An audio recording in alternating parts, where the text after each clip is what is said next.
قم کی وجہ تسمیہ کے متعلق بہت سے اقوال ہیں۔ اصل میں اس جگہ کا نام قومیدان تھا، پھر قم اور بعد میں قم ہو گیا۔ دوسری وجہ اس شہر سے 20 کلومیٹر پر غربی جانب ایک پہاڑ ہے جس کا نام قم ہے، اسی مناسبت سے یہ نام پڑا جو بعد میں قم ہو گیا۔ اس کی آبادی سے قبل کچھ لوگ اس مقام پر آ کر ٹھہرے تھے اور انہوں نے جنگل کو کاٹ کر اور اس کے گڑھوں کو پاٹ کر اپنے خیمے نصب کیے تھے اور مکانات بنائے تھے اور اس جگہ کا نام کوتا رکھا تھا جس سے قم ہو گیا، پھر بعد میں قم بن گیا۔ ایک اور وجہ یہ ہے کہ جب کشتی نوح چکر لگاتی ہوئی اس سرزمین پر پہنچی تھی تو ٹھہر گئی تھی، لہٰذا اس کے قیام کی وجہ سے اس جگہ کا نام قم قرار پایا۔ اس علاقے کے باشندے قائم آل محمد کے ظہور کرتے ہی ان کی خدمت میں حاضر ہو جائیں گے اور ان کے ساتھ قائم رہیں گے اور ان کی مدد کریں گے، اسی لیے ان کا نام قم رکھا گیا ہے۔ یہ مقام بہت سے قریوں میں گھرا ہوا تھا، انہی قریوں میں سے ایک کا نام قمندان تھا۔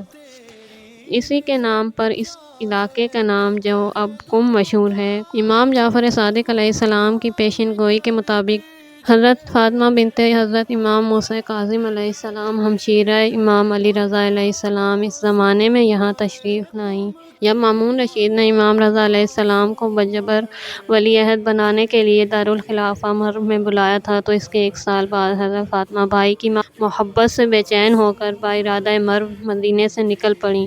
چنانچہ مراحل سفر طے کرتے ہوئے بامقام ساوا پہنچیں تو علیل ہو گئیں۔ جب آپ کی رسید کی ساوا اور علالت کی خبر موسیٰ بن خزرج بن سعد قمی کو پہنچی تو وہ فوراً حاضر خدمت ہو کر عرض پرداز ہوئے کہ آپ قم تشریف لے چلیں۔ انہوں نے پوچھا کہ قم یہاں سے کتنی دور ہے؟ موسیٰ نے کہا کہ 10 فرسخ ہے۔ وہ روانگی کے لیے آمادہ ہو گئیں۔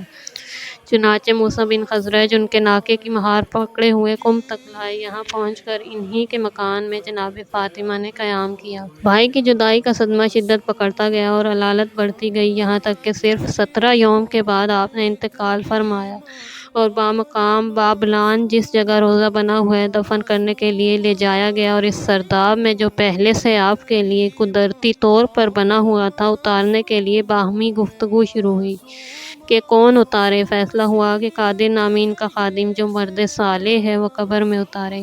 اتنے میں دیکھا گیا کہ 2 نقاب پوش نمودار ہوئے اور انہوں نے نماز جنازہ پڑھائی اور وہی قبر میں اترے، پھر تدفین کے فوراً بعد واپس چلے گئے۔